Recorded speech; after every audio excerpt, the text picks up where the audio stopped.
Mesdames,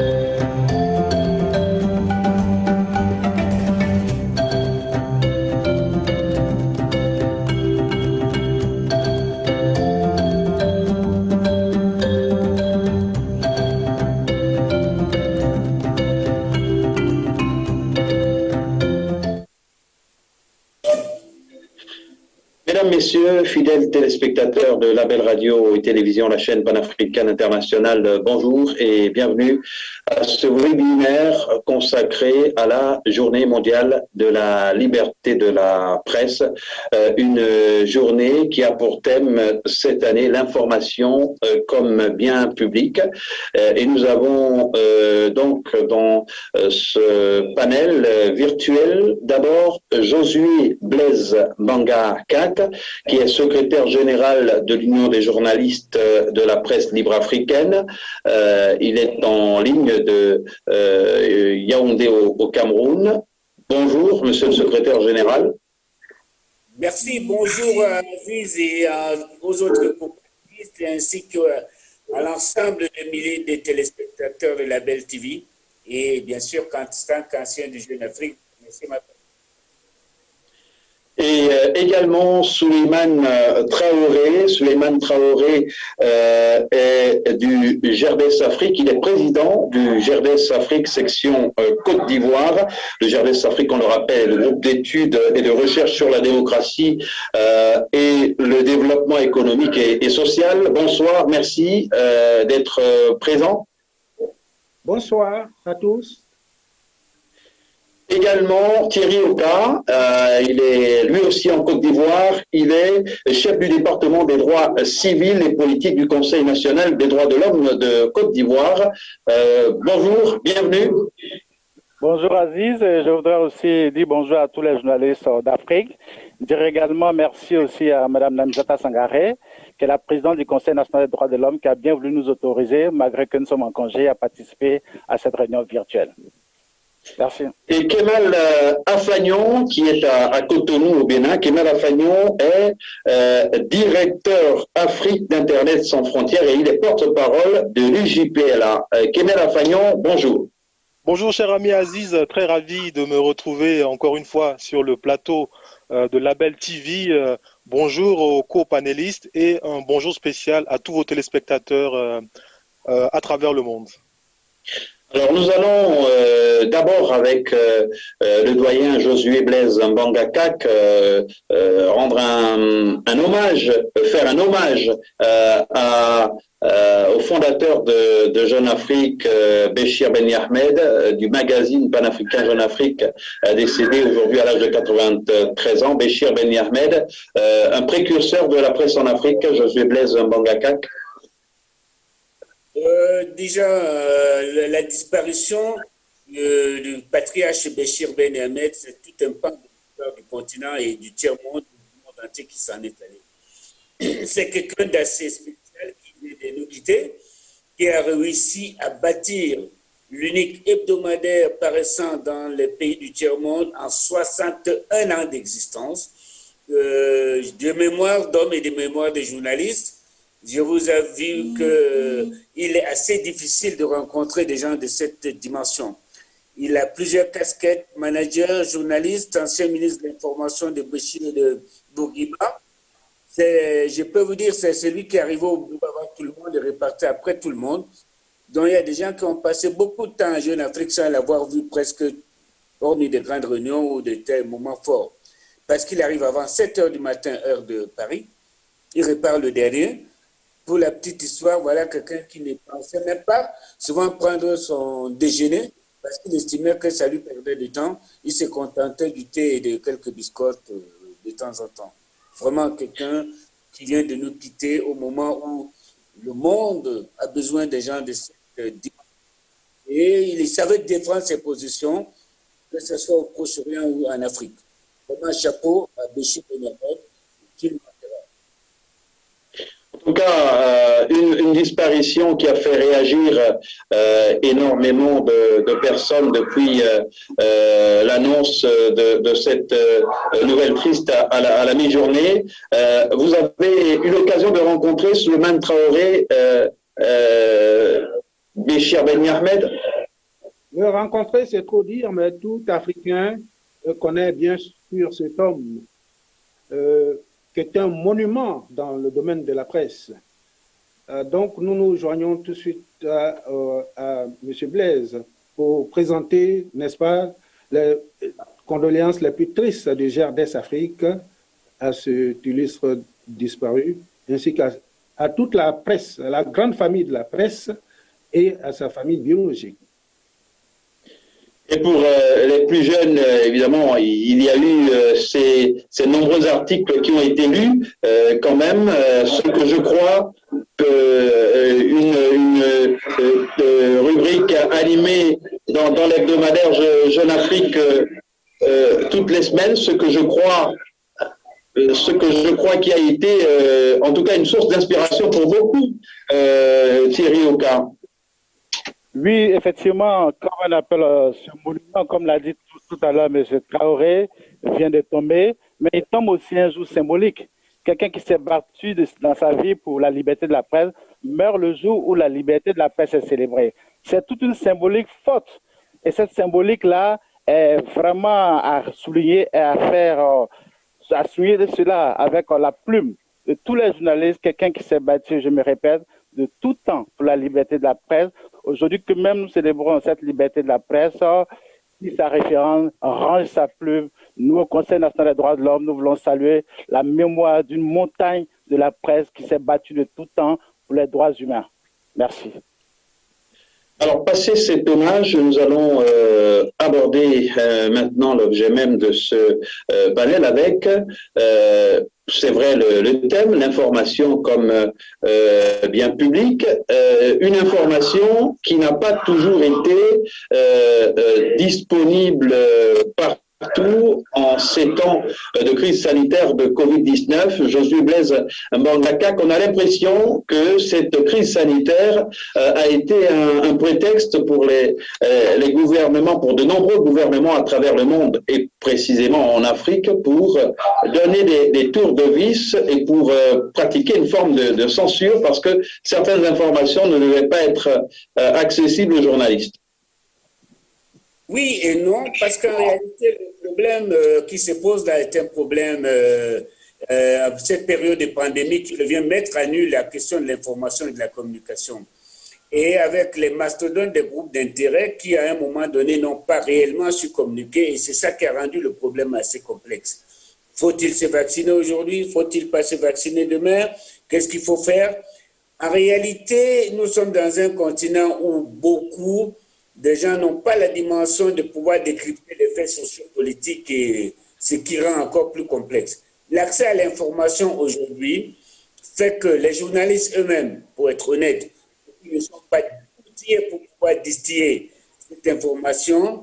Et je regrette vraiment pour vraiment être très, très rigoureux et ferme dans le cadre des agréments des radios, des télévisions et de la presse écrite qui est aujourd'hui menacée par les réseaux sociaux où n'importe quel expert s'élève et annonce des choses et des nouvelles très alarmantes. Alors cette pandémie, justement, aujourd'hui l'OMS qui est dans son rôle, les gouvernements qui sont dans leur rôle, les groupes d'industrie pharmaceutique qui sont dans leur rôle, sont obligés de faire la communication de rattrapage par rapport aux réseaux sociaux ou n'importe quoi sur la toile. Alors, et les journalistes aujourd'hui qui ne sont pas assez outillés ne savent pas déjà eux-mêmes ce qu'il faut dire. Parce que pour la plupart de ces journalistes, nous mon cher Aziz, que de plus en plus, on est plus reporters et militants que reporters.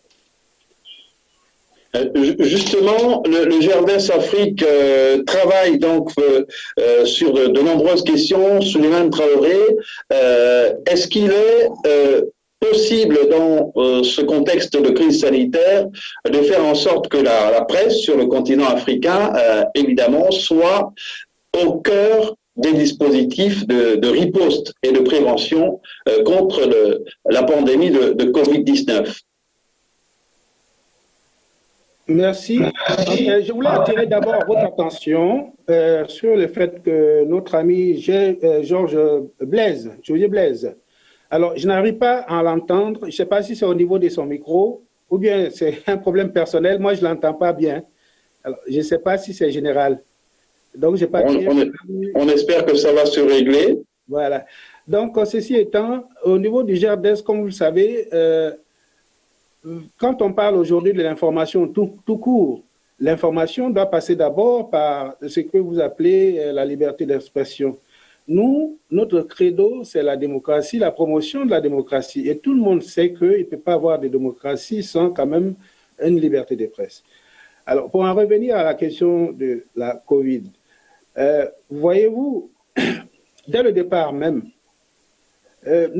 d'aucuns pensent que justement, il y a eu un manquement au niveau de la liberté d'expression au départ même de cette pandémie. Et s'il y avait eu vraiment une liberté d'expression en Chine où cette maladie a débuté, nous pensons que d'aucuns pensent que 80% des malades seraient épargnés de cette pandémie. Donc, ça veut dire quoi? En ce qui concerne l'Afrique, vous savez que le système de défense, la théorie, le système de riposte de nos Africains, de nos dirigeants, nous avons remarqué, malheureusement, ce n'est qu'une sorte de caisse de résonance. Nous ne faisons que copier-coller toutes les stratégies en matière de défense, aussi bien de la pandémie, la riposte au niveau de la pandémie, et aussi, bien sûr, au niveau même de la gestion de l'information.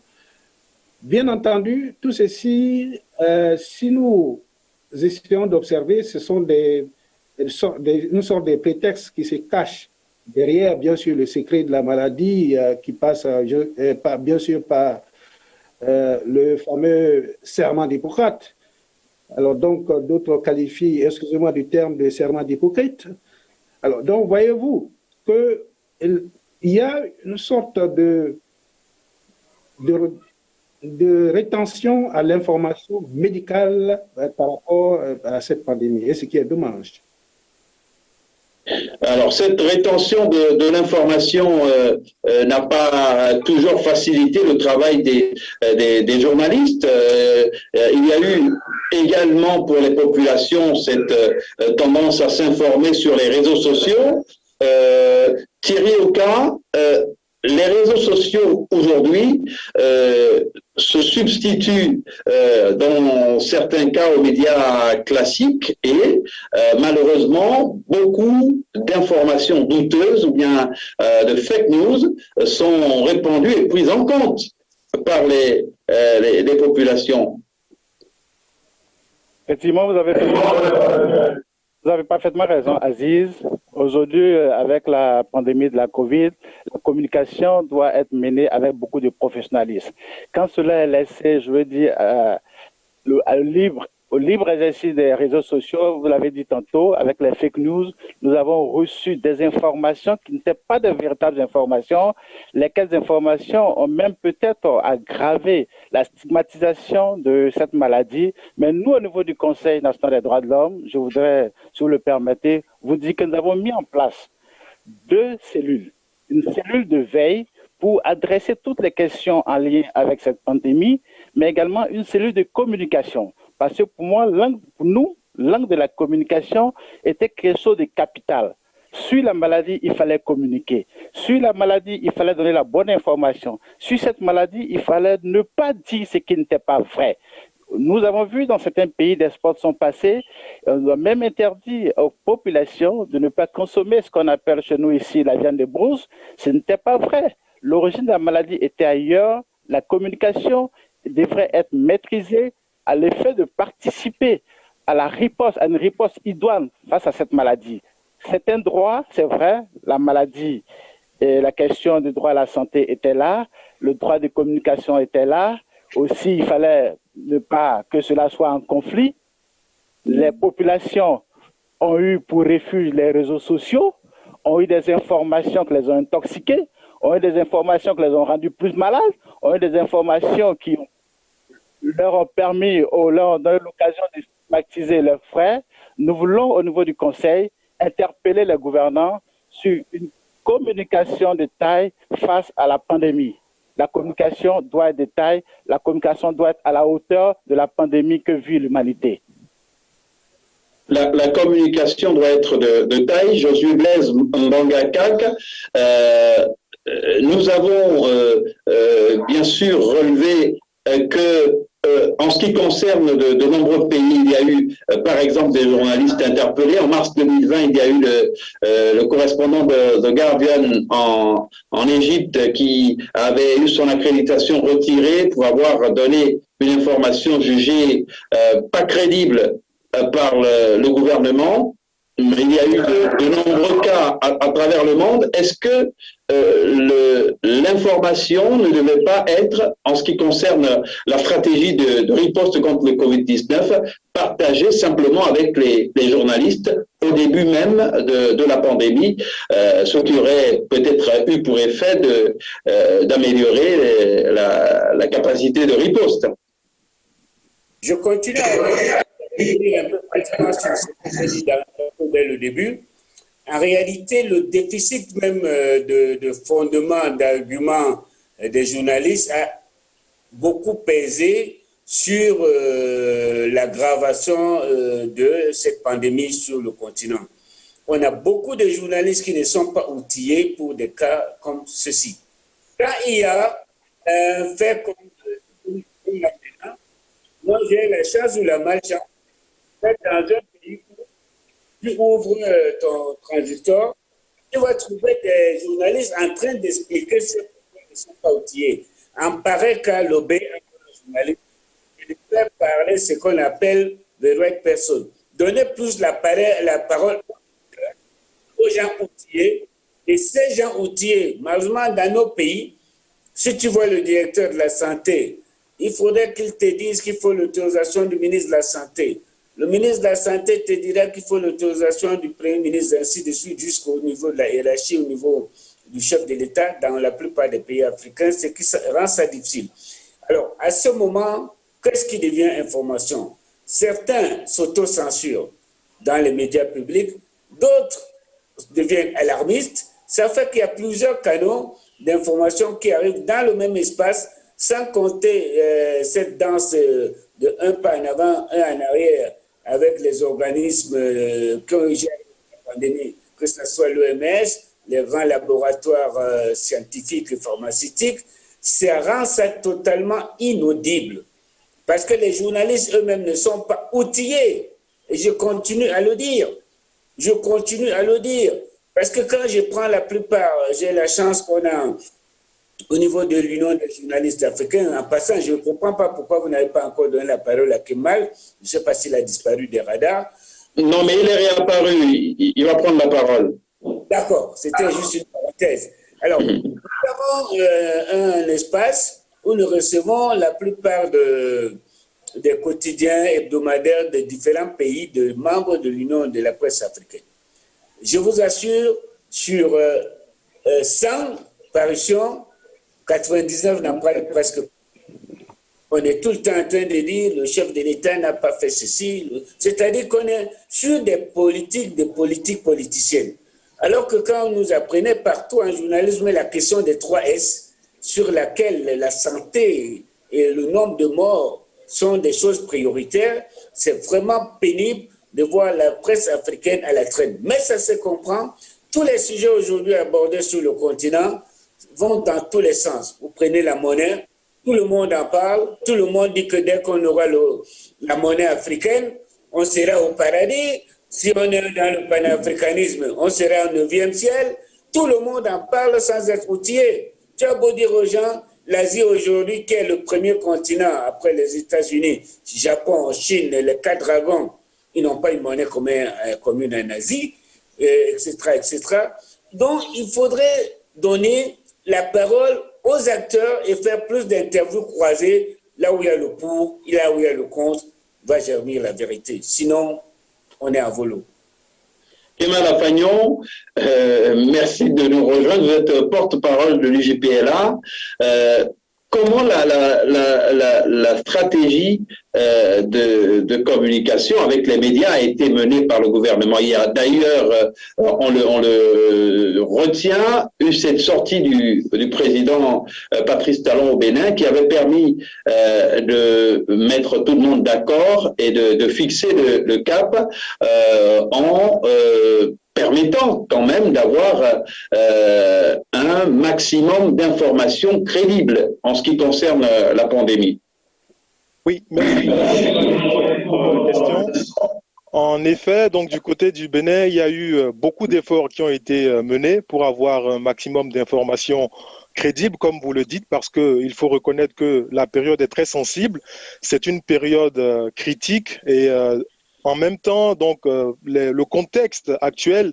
En raison du contexte actuel, il y a donc eu une flambée de fausses informations, il y a une flambée d'informations tronquées qui venaient de part et d'autre un peu pour agiter le paysage social. Donc, au niveau du gouvernement, il y a eu des efforts qui ont été faits.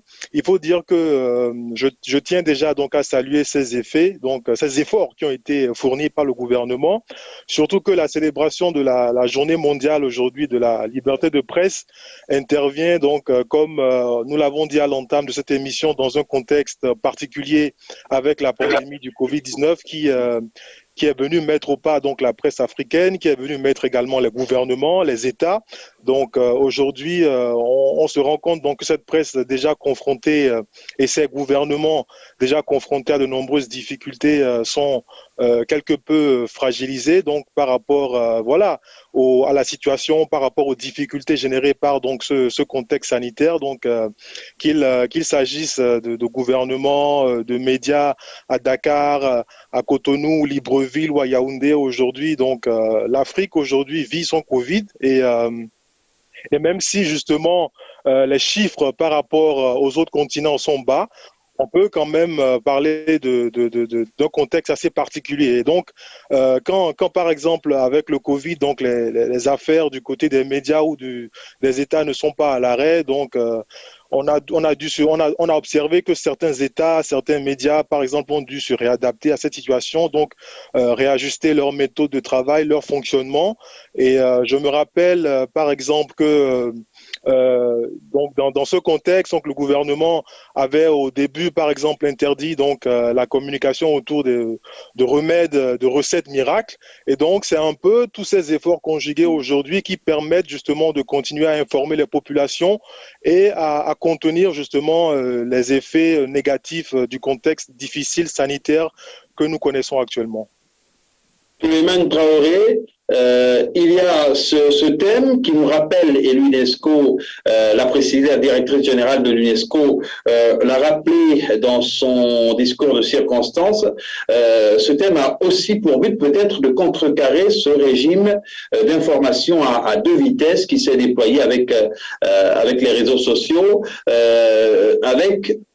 en fonction de notre positionnement géographique, un type d'information, surtout pour ce qui est de cette pandémie de Covid-19. En ce qui concerne cette pandémie, en fait, si nous constatons cette rétention d'informations par rapport aux gouvernants par le monde, c'est qu'on se demande souvent s'il s'agit d'une information, l'objectif recherché, c'est d'informer ou de politiser une information d'origine médicale. Alors, voyez-vous, on a tous vu dans certains pays volontairement qu'on essayait de tronquer les chiffres, qu'on essayait de donner des fausses informations par rapport aux statistiques. Alors, chaque État avait son objectif à lui. Qui voulait peut-être réduire au maximum le nombre de malades, qui voulait augmenter au contraire pour avoir des prébendes. Alors voilà un peu la situation qui se permet. Pour revenir à cette préoccupation, voyez-vous, on dit souvent que la nature a horreur du vide. Toute cette propension de la population vis-à-vis des médias, des réseaux sociaux, est due au fait justement que l'État ne jouait pas son rôle correctement. J'en reviens d'ailleurs à cette thématique qu'on appelle l'appropriation de l'information par le public. Mais le public déjà s'accapare de l'information, puisque, comme d'aucuns l'ont signalé tout à l'heure, mais s'il n'y a pas d'information structurée, si les professionnels de l'informatique, de l'information ne peuvent pas exercer de façon pleine leurs actions, qu'est-ce qui se passe? La population prend le relais. La population prend le relais au niveau des réseaux sociaux. Et cette fois-ci, comme vous voyez, au départ, l'information, je dis souvent, était unidirectionnelle. À savoir, c'est les professionnels de l'information qui informaient la population. Maintenant, ce n'est plus ça. L'information devient, dans ce cadre-là, multidirectionnelle. Il y a beaucoup de rédactions qui puisent l'essence de l'information au niveau des réseaux sociaux. Certains scoops sont puisés directement au niveau des réseaux sociaux aujourd'hui. Donc, ça veut dire, en fait, que l'information émane cette fois-ci du public aux professionnels de l'information. Alors, donc, c'est pour cette raison, pour discuter de tous ces aspects, surtout appliqués sur ce problème de pandémie, il faut que l'on fasse un retour en arrière pour voir un peu comment gérer cette pandémie, l'information liée à cette pandémie. Il s'agit de quoi? Il s'agit de trouver l'information vraie. Tout ce qui tourne, il y a beaucoup d'informations. Tout le monde peut produire de l'information. Mais qu'est-ce qu'il faut faire pour que chaque citoyen puisse obtenir à un moment donné de l'information vraie? C'est là le problème. Puisque je vous ai parlé tout à l'heure de l'information tronquée, de l'autre côté, au niveau des réseaux sociaux, on va parler des fakes. Alors, qu'est-ce qu'il faut faire pour que ni l'information soit tronquée au niveau des professionnels de l'informatique? Parce que cette information tronquée est souvent, bien sûr, à l'origine d'accords de l'appareil étatique, mais qui est exécutée souvent par certains professionnels qui sont sous la coupole, bien sûr, de l'État. Les réseaux sociaux font leur partition, donnent des informations souvent qui sont des fakes. Comment faire pour qu'il y ait une entente entre tous ces acteurs, tous ces producteurs de l'information aujourd'hui, et que j'insiste, où les professionnels n'ont plus le monopole. Le peuple même aussi génère de l'information. Le peuple, je le répète, donne de l'information aux professionnels de nos jours. Oui.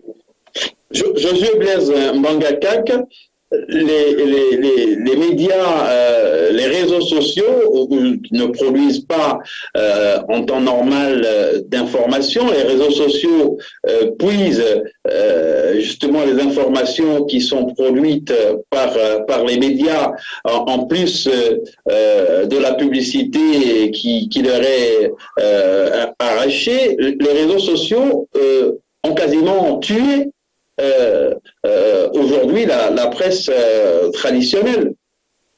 Les réseaux sociaux ont tué la presse traditionnelle au sens tuer pour disparaître. Ce qui peut tuer la presse dite support papier, par exemple, c'est les journaux Internet. C'est-à-dire que celui qui lisait Le Monde, Libération, Jeune Afrique, Cameroun, Tribune, Fratmat, l'Union ou autres, ne va pas changer. Il ira toujours au moins Fraternité Matin, peut-être sur le support Internet, mais pas sur le premier, comme on dit au Cameroun, le premier venu qui vous dit que la plus longue rivière du Cameroun coule à Garou, alors que ça coule à Idéa. Le réseau social, c'est quoi? C'est parce qu'on a un public précis, des down people, qui généralement n'ont pas de culture générale et s'abreuvent à tout ce qui est facile et sur des faits divers et où la sensation, le nombre de morts, le sang versé, le sexe intéressent et ont parfois glissé par des propagandistes. Là, ils ne peuvent pas tuer la presse en réalité. C'est-à-dire que tant qu'on sera là, quand il y aura une bonne information, on dit le président Déby est assassiné, tout le monde te dira mais RFI, mais France 24, mais ceci, ils sont en direct. c'est-à-dire que l'information reste l'apanage des médias.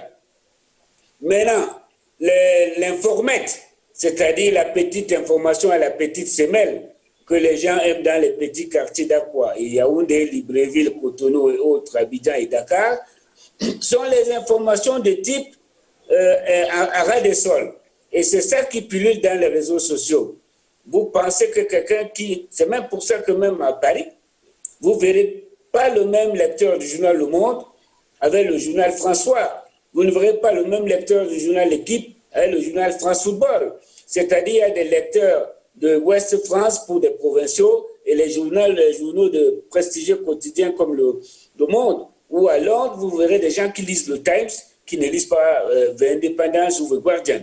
Donc forcément, les réseaux sociaux en réalité, regardez autour de vous, tous mes cousins et cousines qui sont sur les réseaux sociaux, si tu remontes le dernier journal qu'ils ont lu, c'est par exemple quand ils étaient encore fœtus dans le ventre de leur mère, dont ils n'ont jamais pu acheter un seul journal, parce que, un, ce n'est pas leur culture lire, et ils écoutent plus ce qui est entre les faits divers et les nouvelles à ras de sol. C'est eux les auditeurs, pour la plupart du temps, les adeptes des réseaux sociaux. À qui tu es capable de dire que l'OMS est venu au Cameroun, vous dire que non, ils vont distribuer ceci pour vous tuer, vous pensez que quelqu'un qui est vraiment structuré croira à ça d'abord, parce qu'il est assez mentalement préparé, ses lectures et son hygiène mentale et de vie ne lui permettent pas de croire au premier venu qui est anti-ceci ou anti-cela. Dans les réseaux sociaux, je conclus pour ce petit chapitre, ne peuvent pas tuer. Par contre,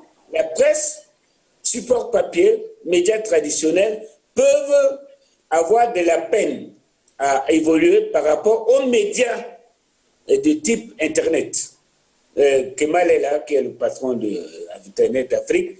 Internet, c'est-à-dire Libération, a préféré, ou le Monde, faire sa version Internet, le Monde Afrique. Mais ce n'est pas que le monde disparaît, mais personne n'ira croire aux réseaux sociaux, les gens structurés, de toute façon. Moi, je ne sais pas.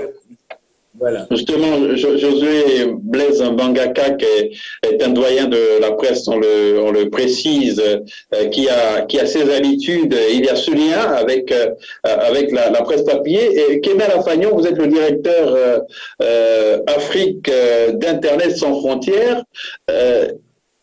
Les formats, les journaux traditionnels doivent adapter des formats numériques pour appâter peut-être cette frange de lecteurs qui n'a pas forcément de lien avec les journaux papier. Oui, tout à fait. Je dirais déjà, donc, comme je rebondirai par rapport à l'intervention donc de Josué Blaise pour dire en fait que aujourd'hui les réseaux sociaux sont quand même très très loin de tuer la presse écrite, car comme on peut le voir aujourd'hui, donc c'est cette presse aujourd'hui qui résiste en fait. Donc c'est une presse qui résiste et loin de mourir en fait. Donc c'est une presse aujourd'hui qui arrive à s'adapter à l'évolution du monde en fait. Donc c'est une presse qui s'adapte aux mutations en cours dans le paysage médiatique. Comme on peut le voir aujourd'hui, c'est une presse qui a investi donc les réseaux sociaux, qui s'est alliée avec ces réseaux sociaux et à travers ce mariage qui continue d'informer le grand public.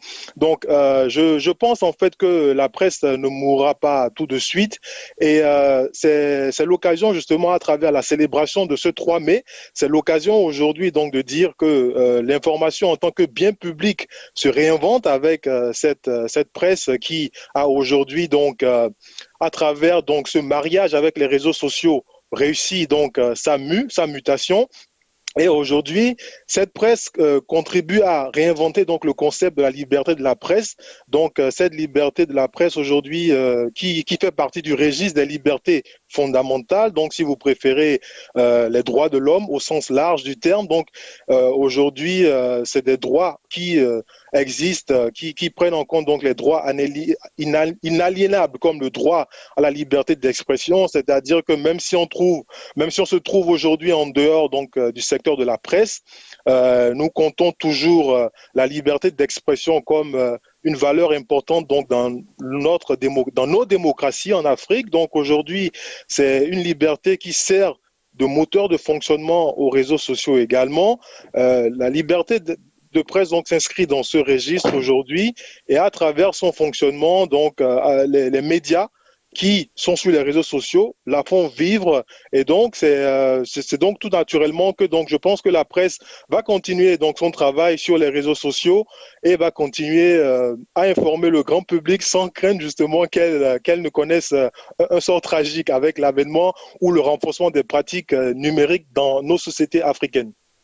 Souleymane Traoré, après les années 90 où il y a eu une sorte d'euphorie avec des médias de qualité qui ont donné beaucoup d'espoir aux populations en Afrique notamment, il y a eu comme une phase de déclin avec quand même des difficultés de survie pour les médias traditionnels qui ont de moins en moins de quoi vivre, de moins en moins de publicité.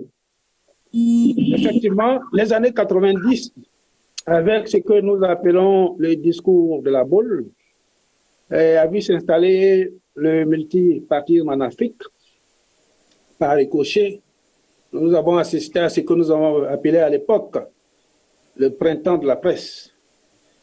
Mais ce printemps de la presse, malheureusement pour certains, s'est mué peut-être en hiver de la presse. Alors, parce que c'est ce que vous dénoncez. En fait, la plupart de ces presses étaient un peu liées aux chapelles politiques. Bon, pas peut-être dans l'ensemble, dans la majorité des pays, à savoir si lorsque un parti politique était créé, ce parti politique se méfiant de la presse étatique, d'ailleurs à juste titre, donc était obligé de créer sa presse. D'accord, Souleymane Traoré, mais Thierry Oka, dans ces conditions, justement, on a eu une floraison d'organes de presse nés, chacun en fonction de ses moyens, notamment pour les acteurs politiques, est parvenu à mettre donc sur le marché des journaux, à financer des journaux. C'est peut-être là aussi quelque chose à revoir. Quelqu'un a parlé tout à l'heure de réorganiser ceux qui encadrent le secteur de la presse. Merci. Je voudrais réagir sur votre question, mais bien avant, permettez que je revienne sur ce qu'a dit mon frère Traoré. Josué Blaise. Kemal Afagnon. Voilà, Traoré Souleymane. Mon frère ivoirien Traoré Souleymane, qui disait tantôt que les États n'ont pas suffisamment joué leur rôle. Je voudrais, pour une fois, ne pas être d'accord avec M. Traoré, parce que nous avons vu combien de fois, pour ce qui concerne l'État de Côte d'Ivoire, cette politique de communication, je veux dire massive, a l'effet de faire comprendre aux populations que la pandémie était une réalité et chaque fois que de besoin il y avait des points presse au quotidien et le gouvernement informait les populations, beaucoup de spots sont passés et même en langue locale pour expliquer aux populations que la Covid est une réalité et donc je voudrais, pour terminer sur ce point, reconnaître l'effort fourni par le gouvernement ivoirien pour communiquer, sensibiliser les populations aussi bien en français qu'en langue locale, pour faire connaître aux populations le danger de cette pandémie. Aussi, je voudrais, pour répondre à votre question, dire qu'au niveau de la Côte d'Ivoire, il y a quelque chose de formidable qui est fait au niveau du soutien de la presse. Nous avons ce qu'on appelle ici le Fonds de développement au soutien de la presse. C'est vrai, ce sont des entreprises en difficulté, en période de Covid, mais également, je pense que ce fonds a été boosté à l'effet de contribuer au financement de la presse pour permettre à cette presse de pouvoir continuer son travail et je voudrais que cela soit souligné et que cela soit su par nos téléspectateurs. Très bien, mais c'est un fonds qu'on a retrouvé dans certains pays. On parlera du fonds Covid. Il y a des fonds qui ont été alloués à la presse dans ce contexte de crise sanitaire pour aider en raison des difficultés financières qui se sont accrues. Kemal Afagnon, on peut considérer que la pandémie de Covid-19, la crise sanitaire de Covid-19 a été également une sorte de baromètre pour voir quelles sont les réelles ressources des médias sur le continent africain pour s'en sortir. On a vu que de nombreux médias et de nombreux organes de presse ont été simplement asphyxiés. Oui, tout à fait. Donc, comme je le disais à l'entame de mon propos, les médias, donc la crise sanitaire est venue pour mettre au pas la presse africaine, une presse africaine qui se débat au jour le jour, qui connaît de grosses difficultés financières. Et aujourd'hui, donc, la crise est arrivée à fragiliser le secteur.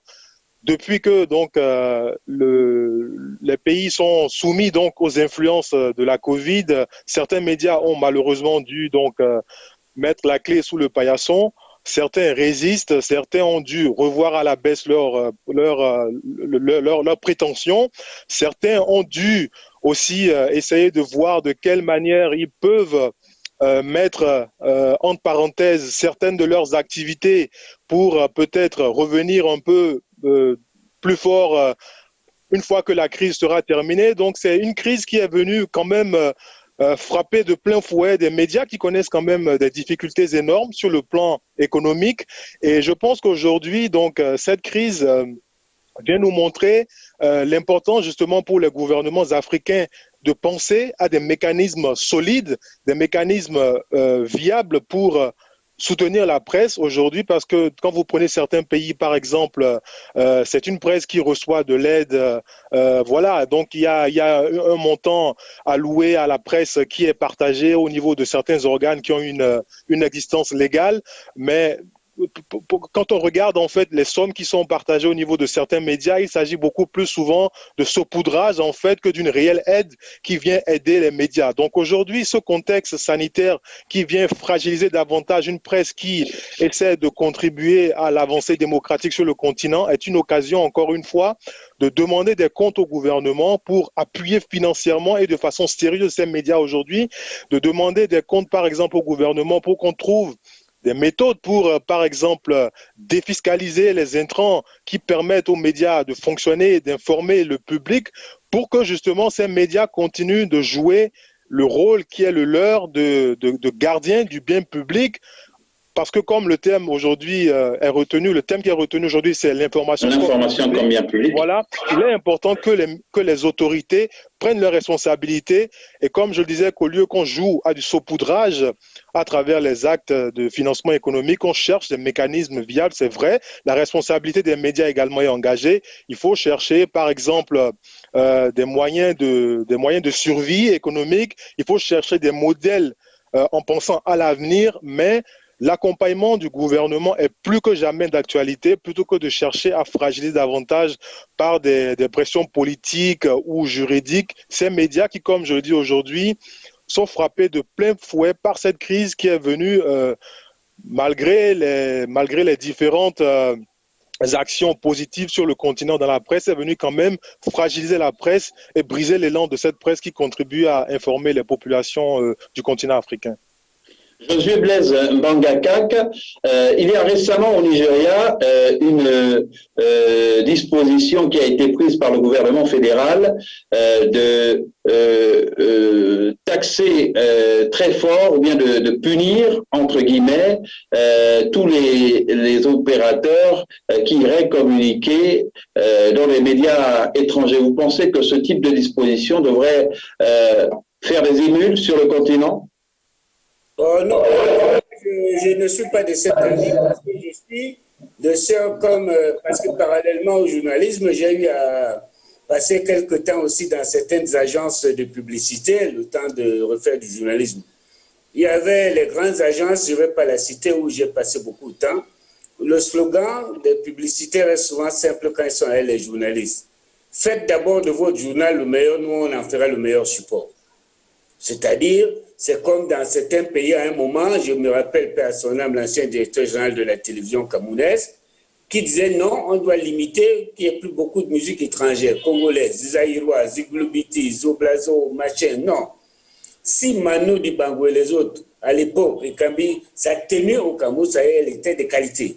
Si elle baisse, c'est-à-dire qu'il y a un problème, soit vous n'avez pas progressé, les autres ont avancé. C'est la même chose que je vais dire. Je vous ouvre une parenthèse juste pour dire quoi.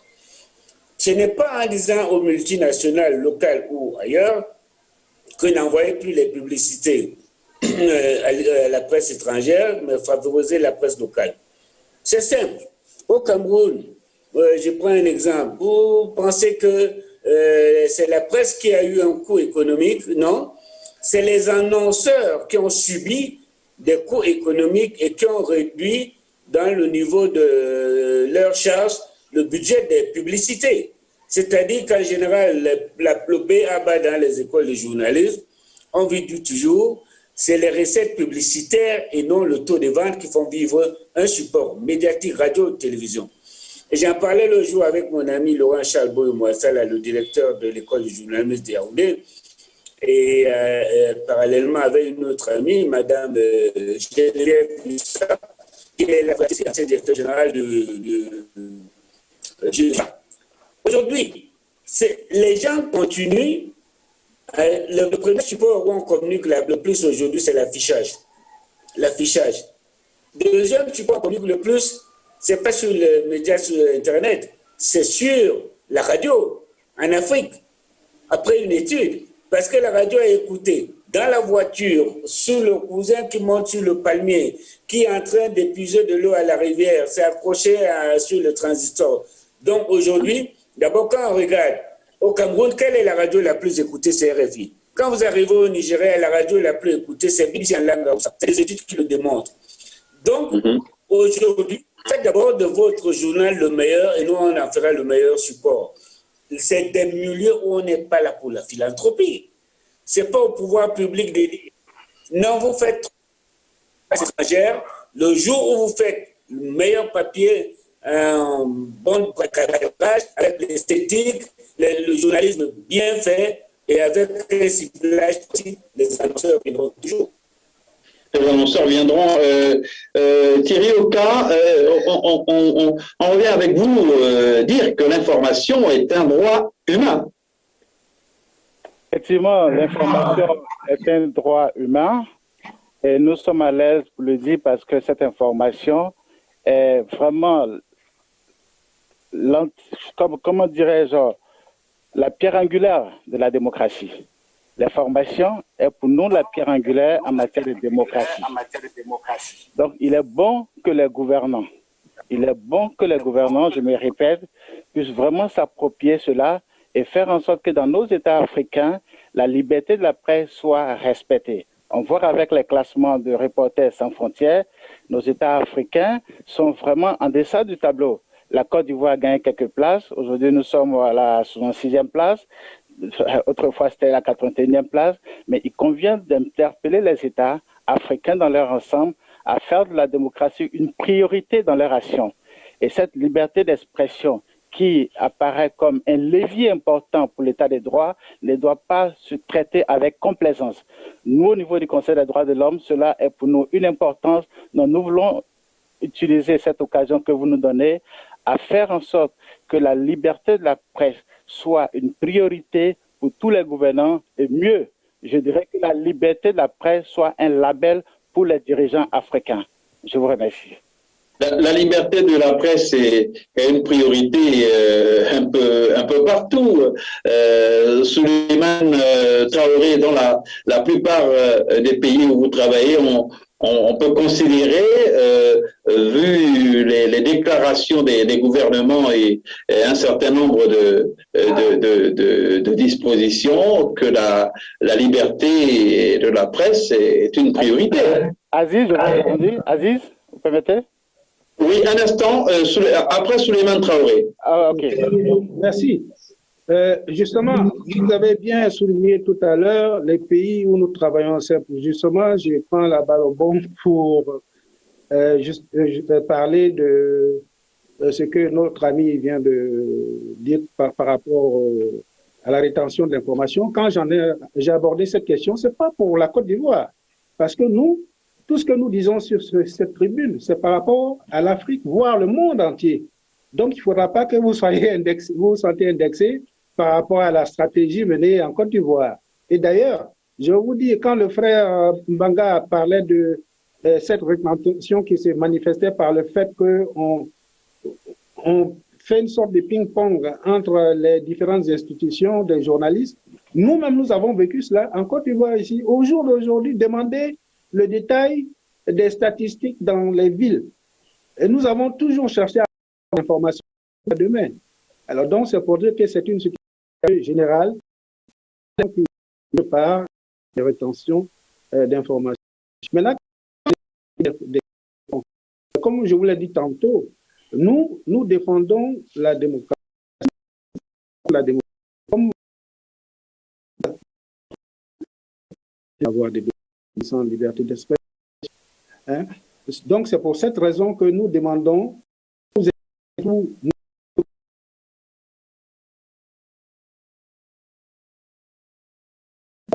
leurs yeux, puisque il ne faut pas que ce soit seulement la liberté d'expression, il faut le dire, est inscrite dans la Déclaration universelle des droits de l'homme.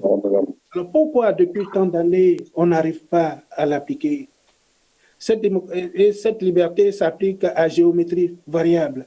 Et tant que nous n'avons pas sortir de ces semblants d'application de cette liberté d'expression, à savoir jouer le jeu à cache-cache avec la liberté d'expression, atteindre la vraie démocratie. Il faut encourager la liberté d'expression. Thierry Oka, avant le doyen Josué Blaise Mbangakak, Thierry Oka, vous souhaitiez réagir au propos de Souleymane Traoré.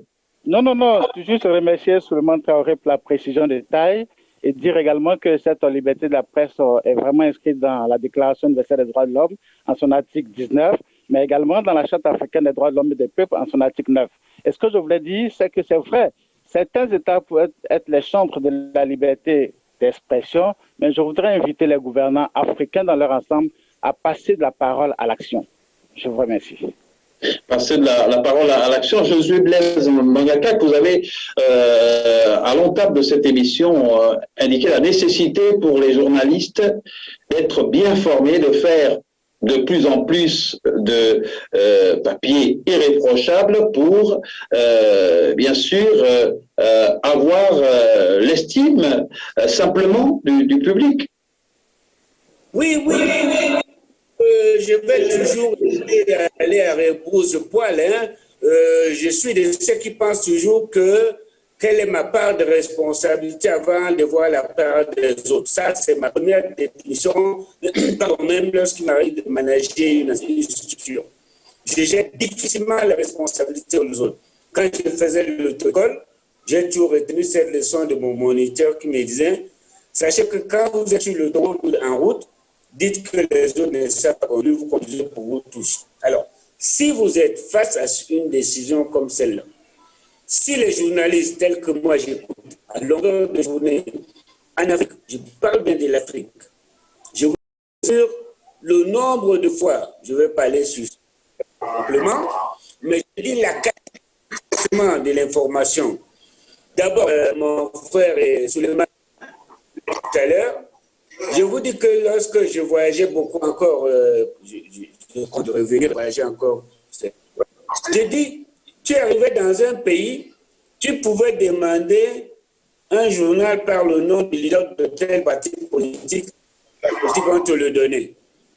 D'abord, je ne vais pas citer les pays, tu entends tel journal proche de là où notre du Conseil national des droits de l'homme de Côte d'Ivoire, tu entends souvent, même lorsque tu arrives à Abidjan, on te dit proche du F. Il y a des journaux d'opinion qui sont proches de tel ou tel autre camp politique. Souleymane Traoré, on a perdu il y a un instant un petit bug avec la ligne de Josué Blaise Mbangakak que nous allons reprendre. Souleymane Traoré, il y a les journaux d'opinion qui posent de gros problèmes, parfois dans le traitement objectif de l'information. Effectivement, chaque journal à sa ligne éditoriale. Et ces journaux étant reposant sur des chapelles politiques, il se trouve que, comme vous le savez, les politiques n'ont pas la même appréciation des faits. Alors, chaque journal essaie de commenter et non d'écrire les faits, en fait. Or, comme vous le savez, dans le métier de vous, les journalistes, on dit les faits sont sacrés. Les commentaires sont libres.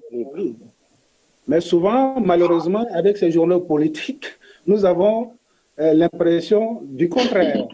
On commence d'abord par les commentaires et ensuite viennent les faits pour tenter de corroborer les commentaires. Alors, voyez-vous, dans cette situation, le lecteur est perdu. Le lecteur est en totale perdition. Il ne sait plus à quel sens se vouer.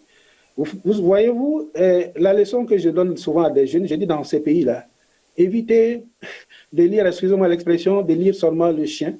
Il faut lire du chien et du chat. Et vous faites votre synthèse. Parce que le malheur, la grande problématique, c'est que chaque citoyen, quand il se lève le matin, il va acheter la presse de son obédience politique et tout ce qui est écrit, c'est comme parole d'évangile. Alors, dans ce cas, il y a une cacophonie et ça empoisonne justement cette masse laborieuse, et ce qui fait qu'on ne peut plus avoir de la bonne information.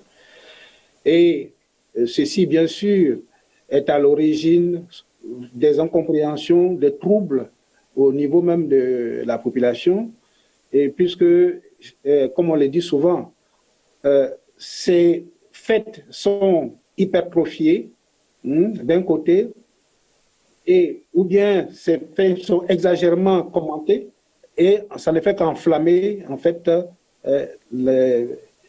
la situation sociale et pourrir le tissu social. Alors donc c'est pour cette raison nous demandons à ce que dans certains pays, il y a eu l'indépendance, il y a certains pays tels que le Sénégal qui ont commencé le multipartisme depuis les années 70, mais la presse plurielle est quand même assez objective. Par contre, dans certains pays, ces presses-là sont liées exagérément aux politiques. Vous allez au Cameroun, à quelque chose près, la presse n'est pas aussi politisée, la presse n'est pas la caisse de résonance des chapelles politiques. Mais si vous si vous faites la comparaison avec certains pays tels que la Côte d'Ivoire ou bien le Burkina, que nous savons, dont nous avons des informations, la presse est très affiliée à des chapelles politiques. Il y a aussi d'autres pays où les médias sont adossés à des chapelles politiques, justement, en raison des problèmes de financement. Je vais vous dire, oui. C'est une sorte de réponse de berger à la bergère.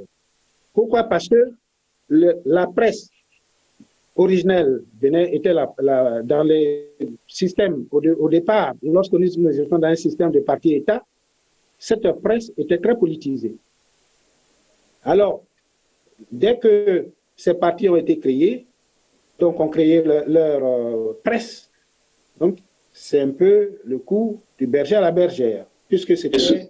Et souvent les médias d'État sont pris en otage, malheureusement, dans plusieurs pays. On n'aura pas le temps d'aborder tous les autres aspects, parce que c'est vrai qu'il y a de nombreuses questions avec ces médias. La plupart d'entre eux sont privés et ont besoin de publicité pour vivre, ce qui n'est pas toujours évident dans les différents pays du continent. On va faire un dernier tour de table, d'abord avec Kemal Afagnon, pour conclure et peut-être dire un mot au nom de l'UJPLA, surtout sur la démarche que devraient avoir les médias de façon globale sur le continent africain dans ce contexte de crise sanitaire du Covid-19. Oui, merci beaucoup pour la parole à nouveau. Je voudrais rebondir dans mon mot de fin donc par rapport à la politisation de la presse, par rapport à laquelle M. Souleymane Traoré intervenait, pour dire qu'aujourd'hui, c'est vrai que dans de nombreux pays, donc la presse est politisée et elle est très fortement politisée. Ces derniers temps, on a assisté quand même avec la chute de certains régimes, par exemple. On a pu observer, par exemple, que voilà, cette politisation a pu être un peu moins intense. Donc, on a la chute de certains régimes, par exemple, a permis de desserrer donc l'étau de la politisation autour donc de la presse africaine. Toutefois, il faut regretter que la presse soumise à beaucoup d'influence et de pression politique. Et donc, il y a aussi la question de la sécurité des journalistes qui demeure un enjeu majeur aujourd'hui sur le continent. Et pour terminer, j'aimerais quand même dire que la responsabilité de la presse est importante. C'est vrai qu'aujourd'hui, nous parlons par exemple donc de l'importance de célébrer donc à travers cette journée de célébrer donc l'information comme bien public, mais ce n'est pas parce que l'information doit être célébrée en tant que bien public qu'on peut tout dire. Donc il y a également quand même des règles à observer et ça dans le journalisme. La déontologie, l'éthique sont quand même des fondements très importants que la presse doit garder à l'esprit dans l'exercice de son travail, de ses fonctions. Donc la responsabilité également doit être une notion très importante que la presse doit se réapproprier justement à l'occasion de cette célébration, car c'est bien de dénoncer effectivement donc les tares du politique par exemple à l'endroit de cette presse, mais la question de la responsabilité, de l'éducation des acteurs des médias est également important à travers la célébration de cette journée. Thierry Oka, votre mot de fin avant Souleymane Traoré. On rappelle que nous étions en compagnie de Josué Blaise Mangaka, qui est secrétaire général de l'UJPLA, qui a certainement un problème de connexion. Je suis allé. D'accord. Josué Blaise Mangaka, on va vous prendre juste après Thierry Oka. Thierry Oka, on doit justement aider les journalistes sur le continent à se professionnaliser, à se former. Aziz, vous avez parfaitement raison. En Afrique, sur le continent africain, nous devions aider les journalistes à se professionnaliser. Et je suis d'avis avec celui qui est intervenu avant moi que la presse en Afrique est polarisée. Il n'y a que le régime économique et la précarité dans laquelle vivent certaines entreprises de la presse les mettre dans une obligation d'aller vraiment se mettre entre les bras du politique et le politique qui dicte la loi aux organes de presse. C'est bien dommage. Je pense que cela est un défi que la presse africaine doit relever. C'est vrai, oui. La déclaration de Windhoek, ça fait 30 ans que nous célébrons cela. C'est vrai, 30 ans après, qu'est-ce qui a bougé? Il est bon de pouvoir faire l'évaluation, de voir ce qui n'a pas marché, voir ce qu'il y a lieu de faire. Et je suis d'avis que les droits de la presse, c'est une chose qui convient de défendre, mais comme pouvait le dire un ministre africain, il y a que les responsabilités des journalistes aussi doivent être mises sur la table. Les chartes d'éthique et de déontologie existent. Absolument. Il y a impérativement que nos journalistes africains prennent leur indépendance du politique, prennent leur indépendance des pouvoirs économiques, fassent leur travail de journaliste. Parce que... Absolument Thierry Oka, avec Josué Blaise Mbanga Kak, la conclusion, il faudrait que les médias trouvent les ressources pour s'en sortir, mais ce n'est pas toujours facile parce que en Afrique, le marché publicitaire n'est pas, en tout cas, très important. Oui, déjà, je crois que j'ai fait déjà mienne toutes les précédentes interventions. Je fais juste un additif en disant ceci, un rajout. Il faudrait resserrer le problème du cahier des charges de la création qu'on crée moins de radios, de télévision et presse, mais qu'on crée des entreprises de presse. C'est-à-dire qu'aujourd'hui, au Cameroun, par exemple, il suffit que tu ailles à la préfecture, tu déposes, tu mets le terme, tu as le récépissé de la création d'un journal. Il faudrait qu'on sache que est-ce que vous avez la capacité à filer les gens à la prévoyance sociale? Est-ce que vous êtes capable de mettre un SMIC Est-ce que vous avez un siège viable? Est-ce que, à partir de ce moment, ailleurs, vous voyez des gens avec des voitures de reportage, des salaires à la limite. Moi, j'ai travaillé de temps en temps de façon ponctuelle avec des gens comme des amis Olivier Jacoulet. J'ai fait des missions avec lui à BBC. Il nous est arrivé même un jour, quand nous avons fait du café, on a dit non, si nous ne payons pas, on ne peut pas payer parce que la charte. Alors, combien nous sommes dans des conditions aujourd'hui de pouvoir résister face à ce genre de tentations? Et dans beaucoup de nos pays, au-delà de ce que Traoré et tous les autres, on a pu faire le constat sur la charte de plan des partis politiques, il y a aussi un autre plan qui est très lourd, celui des dérives des chauvinismes ethniques. Je vous assure que à partir du moment, moi je vois dans beaucoup de pays comment on lit le journal, quand on commence à voir la critique sur tel groupe industriel ou tel groupe politique, on s'arrête, on lit le nom de l'auteur de l'article et on s'exclame « Ah, je comprends, ça allait m'étonner qu'un ressortissant de tel dise du bien d'un autre ressortissant de tel. » Donc la détribalisation, qui est une chose peut-être pas volontariste, doit être aussi une des choses qu'on doit pouvoir dépasser.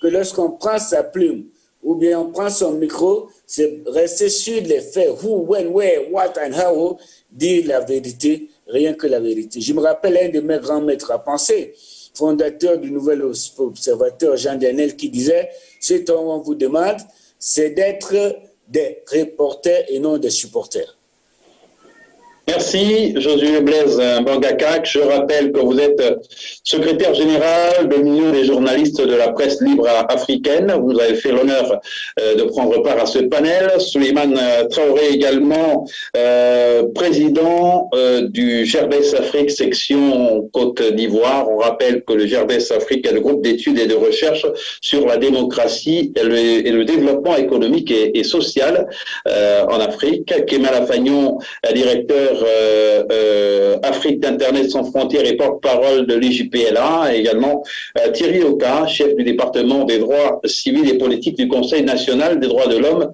de Côte d'Ivoire. Merci à vous, fidèles téléspectateurs, d'avoir été en notre compagnie et de nous renouveler votre fidélité. Très bonne suite de programmes sur Label Radio et Télévision, votre chaîne panafricaine internationale. Merci Aziz. Merci bien. Merci. Au revoir.